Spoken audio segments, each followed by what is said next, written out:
Algenon Cash, and you're locked in. Welcome back to the show. As always, I always say I'm so proud to bring to you different voices from around the state. And we are oftentimes talking about the leading issues in politics and business. And today is no exception. I've got a new friend, a new voice to the show, but won't be the last time you'll hear this gentleman. I think you'll enjoy this conversation because it's been a lot of things circulating in the media about it. But today I've got North Carolina Realtors President Tony Harrington is joining us to talk about the recent National Association of Realtors settlement. It's still not quite settled, but the court system is reviewing the settlement. But so many of you have been seeing news about this all around, not just here in North Carolina, but this is something that's impacting the entire nation. Even President Biden talked about it in his State of the Union address. That's how big of an issue this is. But I've also noticed that there's been some myths sort of circulating with the facts. And, I like to clean those kind of things up. And that's why I invited Tony here to have this conversation today. Tony, thank you for locking in. How are you today? It's good. Good to be here with you today. Thank you for inviting us. Yeah, I'm so thankful to have you. I know you and I've had several conversations offline. So I've got a good preview already of what some of your commentary will be today. And I know my audience is really going to enjoy this conversation because it is a big issue. I mean, you can't pick up a business publication without hearing about it. As I mentioned, President Biden actually talked about it in his State of the Union speech. And this is a big issue, and a lot of people are wondering what's real and what's really going to happen. And hopefully over the next, in this episode, we'll be able to clarify some of that. But I just to kick in, I want to start off with the whole Biden piece, because I know within the president's State of the Union address, he talked about this settlement that we're going to be talking about today. And he really talked about, he talked really high about how this is going to bring home prices down. And this is just going to be a nirvana for everyone across the country. I think you've got a different perspective of this. And so I want to start out there. With this settlement that is happening, is it really going to reduce the price of a home? That's the misconception. The news that really started after the proposed settlement was announced started to get confusing messaging out there, and even President Biden actually had some incorrect statements in some of the items that he had addressed. The National Association of Realtors has been in existence for over 116 years. We are an organization that has been there for the consumer. We make sure that we are paying attention to advocacy and the representation of our clients, both sellers and buyers across the nation. And when it came to the proposed settlement, as it was addressed more than a little over 3 weeks now, we realized quickly some states are going to have a little bit more work to do and other states are not going to have as much work to do because they're already doing some of these things. But it was more about the confusion that needed to be corrected talking about compensation. Everybody was throwing a number out there that there was a certain type of compensation that was there, and because that was no longer going to be, it was going to make pricing or properties more affordable. Well, that's the misconception there. We have always had a part of compensation for our professional service that was negotiable. It's never not been negotiable. And, the market dictates what the property values are. So the market tells us what property should be valued at. It's not necessarily what the compensation that's being paid for a professional service, but it's the market in the marketplace from California to North Carolina to Chicago that it's going to say what a property should be priced at and what it's going to sell for. So that's the misconception that's out there that we're trying to clearly redefine, because it's not about that the property values are going to drop. It's just more about, as we talked about, the way that we're communicating what that compensation is when we're talking to our sellers and to our buyers. Yeah, just the procedure around how you talk about the compensation has made the major change, but the price of a home will continue to be largely dictated by whatever's happening in your market. And as we know, the age-old saying with housing and real estate in general is location, location, location. That tends to drive the price, as much as also supply and demand is something I keep trying to remind folks of. A lot of times when you see prices, whether it be on the price of a home or the price of an egg, that price is actually indicating something different. It's indicating the fact that supply might either be tight or there may be an oversupply, and so obviously prices drop in that scenario. And if you're But talking, if you're talking about price specifically, if we look at coming out of COVID, really where the pricing got higher is, we had a limited inventory. The selling market in 2021 and 2022, which we never thought would have been coming out of a COVID state, was a frenzy because we had such low interest rates. And so people were just wanting to be out in the market, and so there was limited inventory. And as that interest rate started to increase to what it should have been as a normal rate, it came across as being a higher rate to some that maybe had not been in the market. And so less people were putting their house on the market because they were realizing that they had benefited from that 2 and 3% that could have been there. And so as we know that the interest rates are going to come back down a little bit more in the very short term, probably by mid-year of this year, we're starting to see more inventory come back on the market. And so there's that frenzy because there's not enough inventory and everybody wants to get in, so the property values are going up a little bit.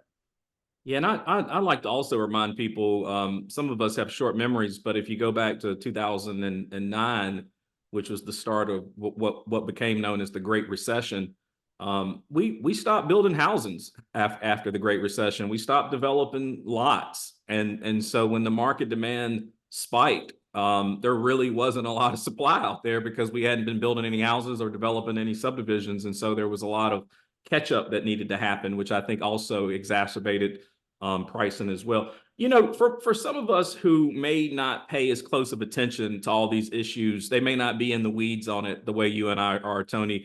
You stated the National Association of Realtors has been in existence for 116 years. The way you all get compensated, that particular practice has been around decades, if not a century. What changed now? What was this lawsuit, or what happened recently that all of a sudden caused or triggered this change that we're seeing now? So what precipitated this was a few years ago, there was a seller-initiated, consumer-based lawsuit that stated that they felt like that the fact that the seller had to pay compensation to a buyer's agent unnaturally inflated the listing agent, the price of the property.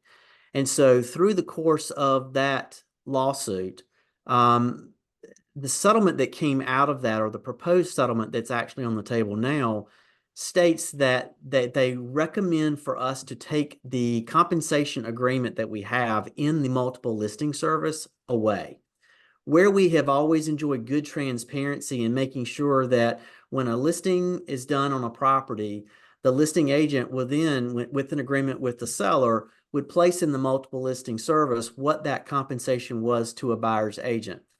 Good, easy communication. It was offered in an open setting. The proposed settlement, one of the four things from the proposed settlement states that they want that removed. They want the compensation portion out of the multiple listing service removed.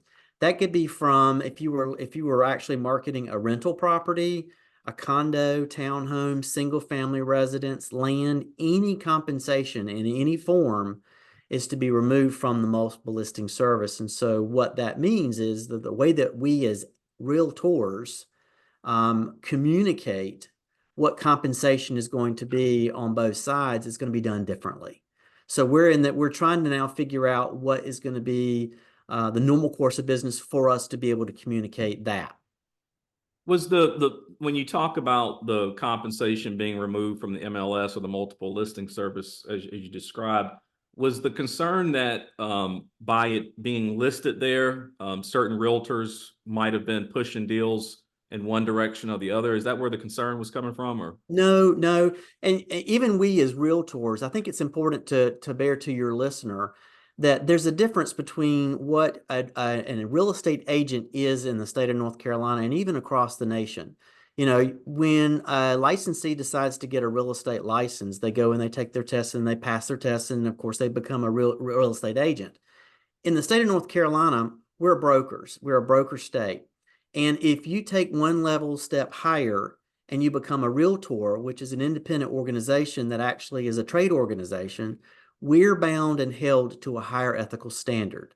And so we have a code of ethics, and our code of ethics bound us higher and even larger than state law. part of those code of ethics tell us that we need to make sure that we are being transparent with our clients and customers and consumers when it comes to the way that we're working in relationships with them.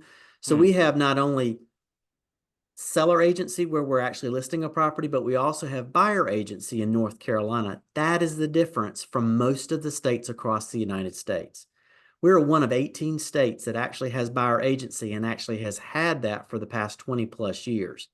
So we are very fortunate that some of the changes that they're actually asking for in the proposed settlement, we in North Carolina have already been doing.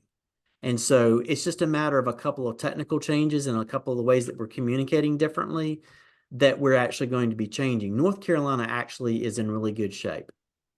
That's actually very good to hear. I mean, it sounds like we've already been a leader going in the direction of where the entire country will sounds like will now be going. What do you think made why do you think North Carolina was so progressive on that? I mean, you say it's us and 17 other states.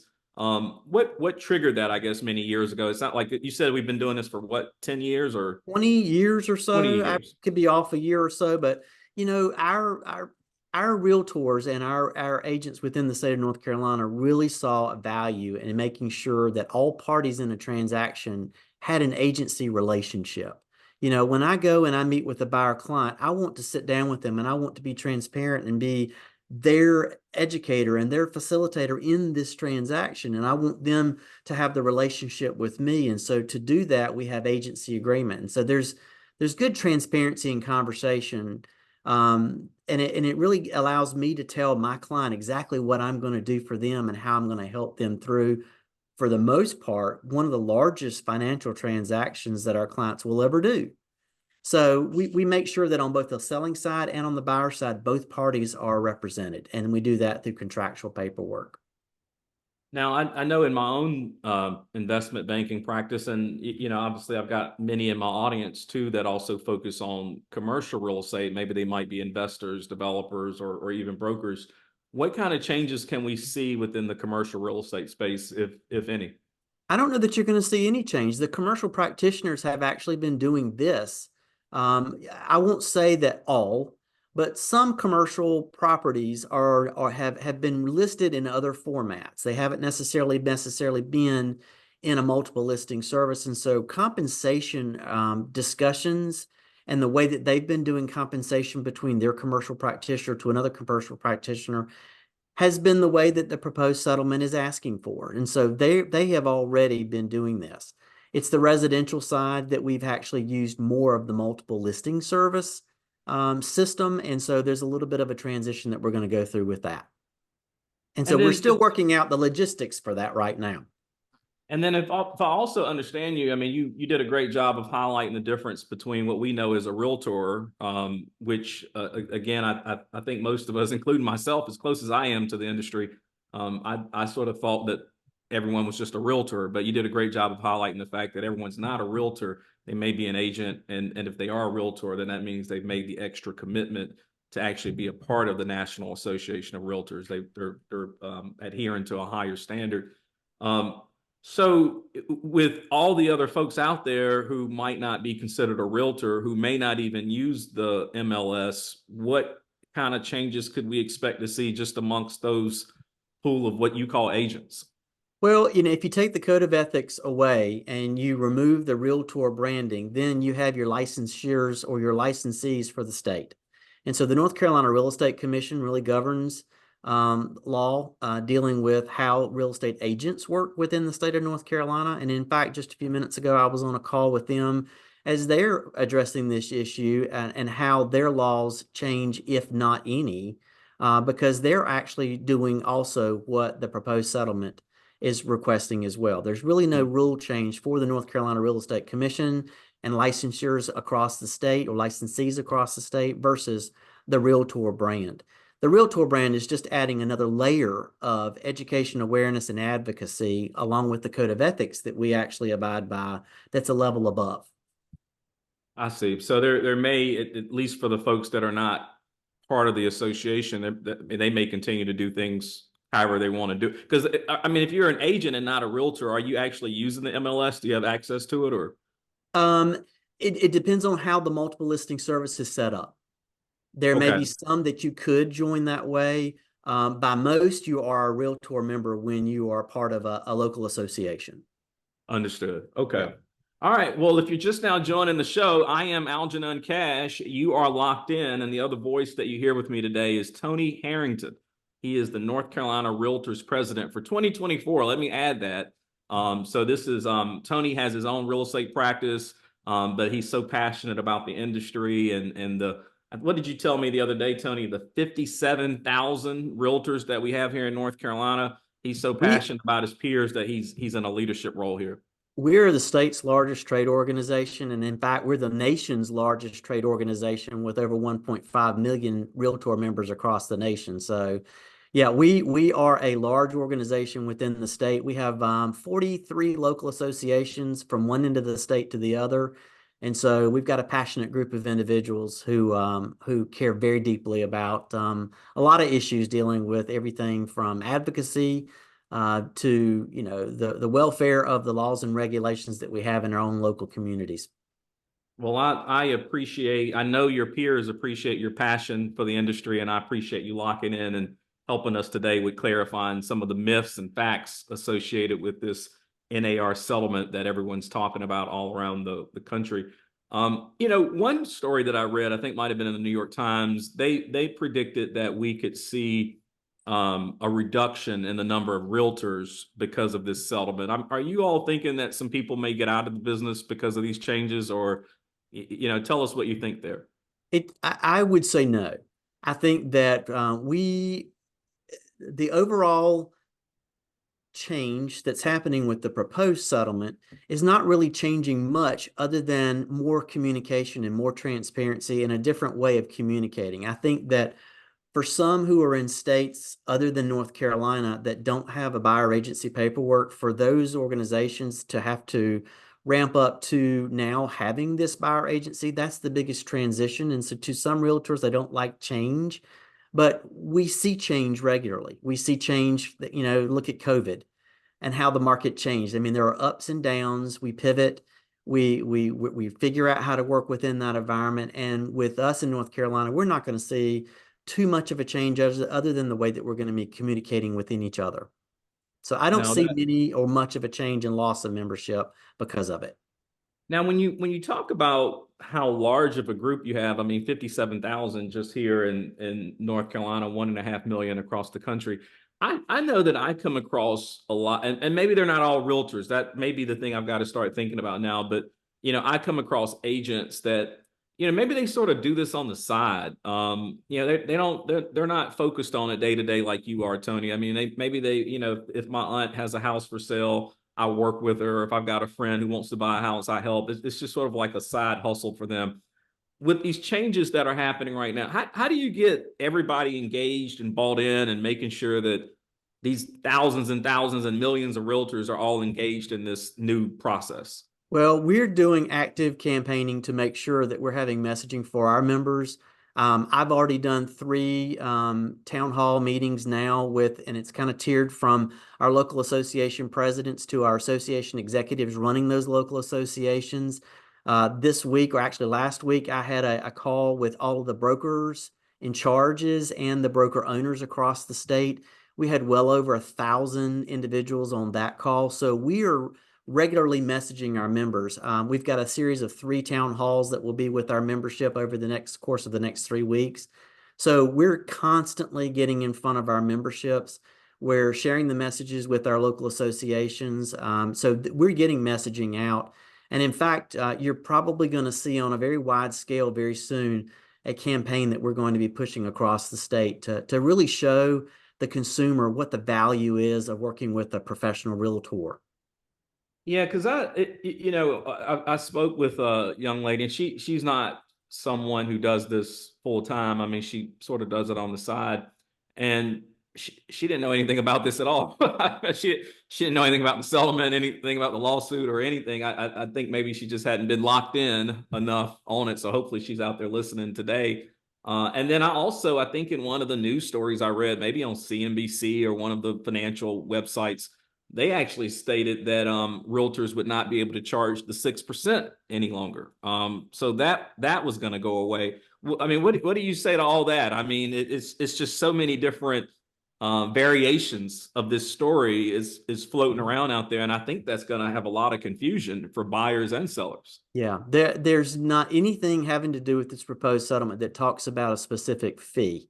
And it's important for us to realize that there are different models of types of real estate that could be done for a buyer or a seller to determine how they want to move through this process. So each individual firm, each has its own process. They have their own style and the way that they're going to do and translate their product as they work with clients and consumers across the state. So there's no one set fee. It is always something that we have always negotiated. And so there are different models for different types of buyers. You could do for sale by owner, you could do a flat fee style. There's a full service style fee. So there's a lot of different models that are out there. And so it's important to note that this proposed settlement has nothing to do with that fee. It's about how we're communicating what that fee is and how it's negotiable. So this begs the question, then, Tony. I mean, we're in a big election year. You've got the current president, President Biden, is out talking about this issue, maybe misspeaking a little bit based on what you're sharing with us today. You're going to have more candidates and elected officials, and they'll be talking about this issue as the year goes along. You all are the largest trade organization in the country. What are you doing to educate folks like the White House and the administration and Congress to make sure that everybody is singing from the same hymn book here and not creating more confusion for buyers, sellers, and the agents that are out there? The biggest difference with the Realtor brand is our advocacy. And we have an extremely strong advocacy side to not only the National Association, but the state association and our local associations. We're a part of 3 different organizations, the national, the state, and the local.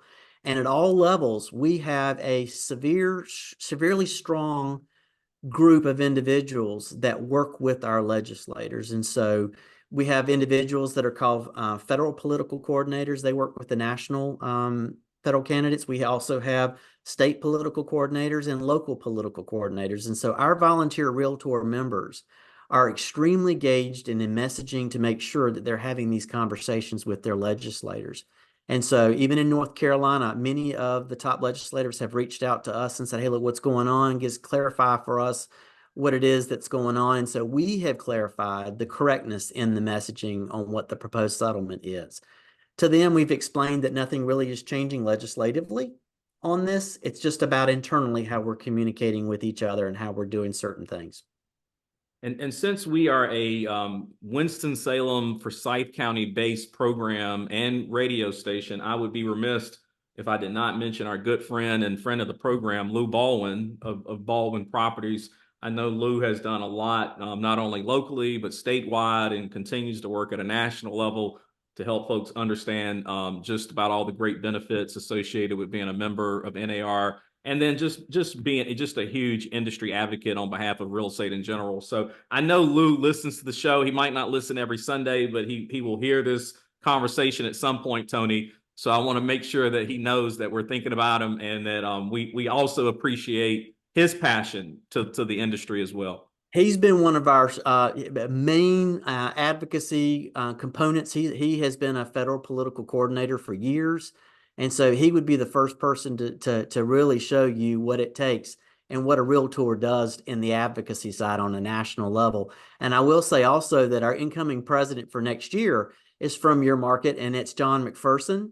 Oh, okay. Yeah, I know John well. McPherson is going to be the incoming 2025 president, and so he is from your market as well. So you've got some power players up there in the Winston-Salem area.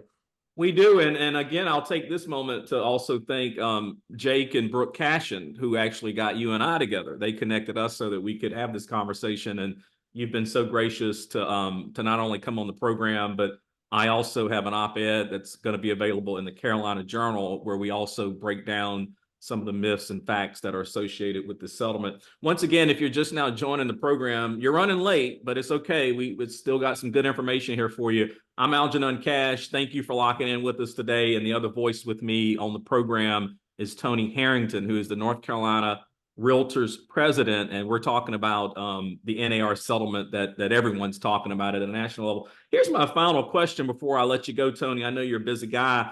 We're looking at a point in time right now where technology has been moving at a faster. Coming out of the internet age, I thought that was about the fastest we would see technology move.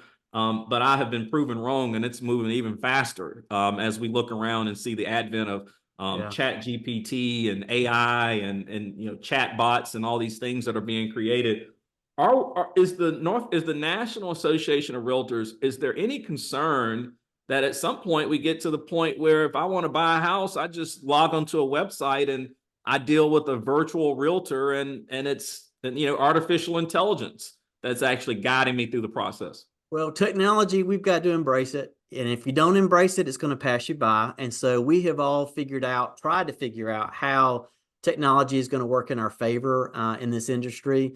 Ultimately, as we survey our members from not only the national level, but a local and state level, and we talk to our consumers about that, ultimately, they want somebody that is boots on the ground.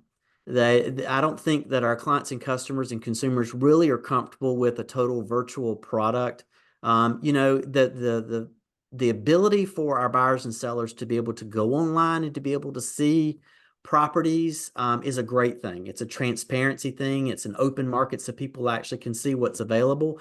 But when it comes to actually doing that transaction, and having somebody that knows the market, that knows the ins and outs of purchasing a property, the financing, the inspections, the what ifs that could take place course of a transaction, having that realtor that's highly professional, connected, and educated is always going to be the sense of what we're going to need or what the consumer is going to need during the transaction. And that's what they feel comfortable with, is having that boots on the ground person to guide them through that process.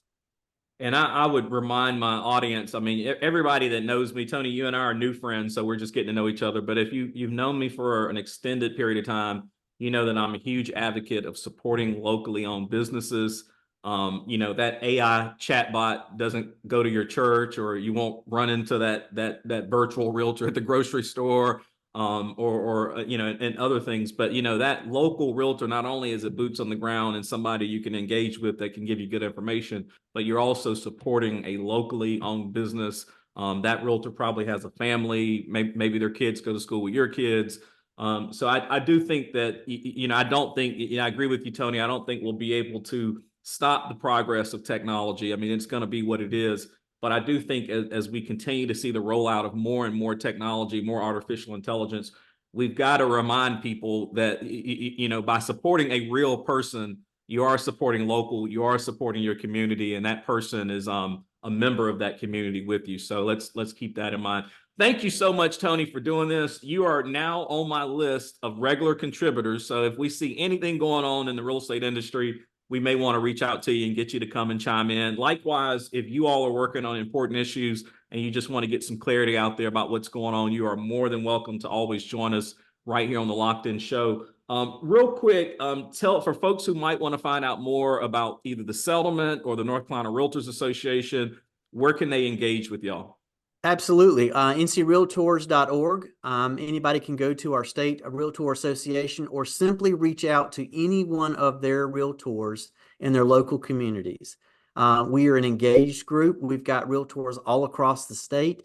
And so I would implore you to please go and touch and shake somebody's hand and say, hey, look, how can I learn more about this? Have an open dialogue with a real estate professional that understands this and who's passionate in making sure that they're going to represent you to the best that they can. And that's where you're going to get the best information and the best guidance as you go through your real estate transaction. And don't forget, Tony has educated us on something today. Everyone is not a realtor. Everyone is an agent, but everyone is not a realtor. And I want y'all to keep that in mind. So if you see realtor, that actually means that they are a member of a trade association and they're operating at a much higher standard than just an ordinary agent. Not saying ordinary agents are bad, but I want that to be a takeaway point for everyone listening today, that everyone is not a realtor. Tony, again, thank you for locking in. To my audience, thank y'all Thank for you. locking in. Make sure you stay tuned. the WTOB, because every Sunday morning, that is where you can lock in with me. But if you happen to miss me, hopefully you're subscribed to the podcast. You can always download that on Apple, Spotify, Pandora, wherever you like to get your favorite podcast. You can always lock in there. And until next time, y'all stay locked in. All right, Tony, we are clear.